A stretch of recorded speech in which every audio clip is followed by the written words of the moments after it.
नगर पंचायत में गठित समितियां मेयर इन काउंसिलिंग आशय सपरिषद महापौर मेयर इन काउंसिलिंग प्रारूप की शासन से आशय है। नगर पालिका निगम स्तर पर मंत्री मंडलीय प्रारूप का शासन से गठन महापौर द्वारा सदस्य संख्या निर्वाचित सदस्य पार्षद में से 20% इनमें एक अनुसूचित जाति या अनुसूचित जनजाति एवं एक महिला वर्ग का होना आवश्यक है। पदावधि महापौर के प्रसाद पर्यंत सभापति महापौर पालन रूप से भूमिका महापौर का मंत्रिमंडल शक्ति अधिकार नगर निगम के क्षेत्र में विभिन्न विषयों पर निर्णय लेने का अधिकार। मेयर इन काउंसिलिंग के सदस्यों को निगम के विभाग प्रभारी बना सकते हैं। नोट: इस समिति में बैठक के लिए कोरम संख्या समस्त सदस्यों का 1/2 होना चाहिए। सलाहकार समिति गठन: निगम के महापौर द्वारा निगम की प्रथम बैठक के पश्चात सदस्य पार्षद केवल ऐसे निर्वाचित पार्षद ही सदस्य हो सकते हैं जो मेयर इन काउंसिलिंग के सदस्य नहीं हैं। कार्य: सलाहकार समिति का कार्य संबंधित विभाग के कार्यकलापों के संबंध में सलाह या सुझाव देने का है। वह विभाग से संबंधित किसी विषय पर स्वतंत्र रूप से कोई निर्णय नहीं ले सकती। वार्ड समितियां गठन: 3 लाख या उससे अधिक जनसंख्या वाले क्षेत्र। सदस्य: वार्ड समिति के क्षेत्र के भीतर किसी वार्ड का प्रतिनिधित्व करने वाले प्रत्येक निर्वाचित पार्षद और वार्ड के भीतर निवास करने वाले 2 व्यक्ति जो महापौर द्वारा नाम निर्दिष्ट किया जाए वार्ड समिति के सदस्य होंगे। इस प्रकार नाम निर्दिष्ट व्यक्तियों को मत देने का अधिकार नहीं होगा। अध्यक्ष: वार्ड समिति अपने प्रथम सम्मेलन में निर्वाचित पार्षदों में से एक पार्षद को वार्ड समिति के अध्यक्ष के रूप में निर्वाचित करेगी। प्रावधान: ऐसे प्रत्येक नगरीय निकाय में जिसकी जनसंख्या 3 लाख या उससे अधिक हो वार्ड समितियों का गठन किया जाएगा जो एक या अधिक वार्डों से मिलकर बनेगा। मोहल्ला समितियां गठन: प्रत्येक नगरीय निकाय के निर्वाचन के पश्चात प्रथम सम्मेलन की तिथि से यथासंभव शीघ्र मोहल्ला समितियों का गठन किया जाएगा। सदस्य: संबंधित वार्ड का पार्षद उस वार्ड के भीतर गठित समस्त मोहल्ला समितियों का सदस्य होगा।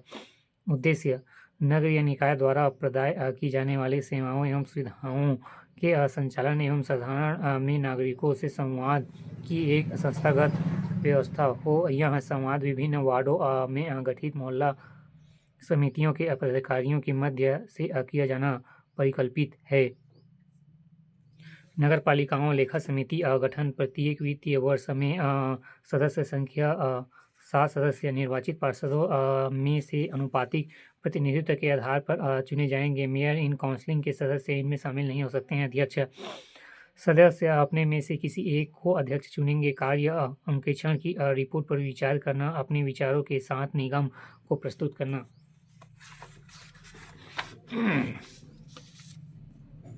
छत्तीसगढ़ में नगर निगम: छत्तीसगढ़ में वर्तमान में 14 नगर निगम हैं जिसमें पहला छत्तीसगढ़ का सबसे पुराना नगर निगम रायपुर है 1967। दूसरा छत्तीसगढ़ का सबसे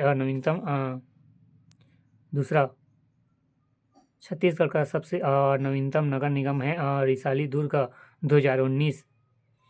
तीसरा सर्वाधिक नगर निगम वाला जिला है दुर्ग 4। दुर्ग, भिलाई, चंदौरा एवं रिसाली। दूसरा रायपुर एवं बीरगांव। नगर निगम का नाम एवं जिला: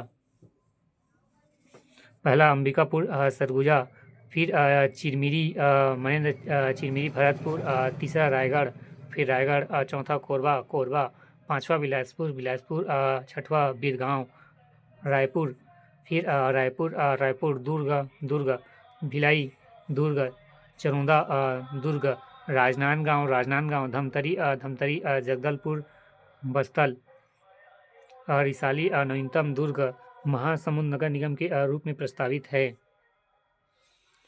नगर पालिका परिषद म्युनिसिपल काउंसिल गठन: लघुत्तर नगरीय क्षेत्र के लिए नगर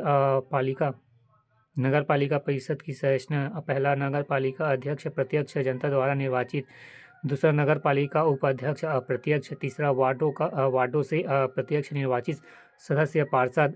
पांचवा मनोनीत सदस्य नगर पंचायत प्रशासन के बारे में जो विशेष ज्ञान का अनुभव रखते वाले 5 सदस्यों को राज्य सरकार द्वारा मनोनीत नॉमिनेट बाय स्टेट गवर्नमेंट किया जाता है। 5वां लोकसभा के वे सदस्य जिनका निर्वाचन क्षेत्र नगर पालिका क्षेत्र के आसांत या पूर्णतः आता हो। 6वां विधानसभा के वे सदस्य जिनका निर्वाचन क्षेत्र नगर पालिका क्षेत्र के आसांत पूर्णतः आता हो। 7वां राज्यसभा के वे सदस्य जो नगर पालिका के क्षेत्राधीन मतदाता सूची में दर्ज हो। 8वां राज्य सरकार एक दिव्यांग व्यक्ति का नाम निर्दिष्ट करेगा। आरक्षण पहला अनुसूचित जाति एवं अनुसूचित जनजातियों के लिए जनसंख्या के अनुपात में। दूसरा अन्य पिछड़ा वर्गों के लिए 25% स्थान आरक्षित हो। तीसरा महिलाओं के लिए 1/3 स्थान आरक्षित हो। पदाधिकारी पहला नगर पालिका परिषद अध्यक्ष प्रत्यक्ष चुनाव पद्धति। दूसरा नगर पालिका परिषद उपाध्यक्ष अप्रत्यक्ष चुनाव पद्धति। तीसरा पार्षद प्रत्यक्ष चुनाव पद्धति।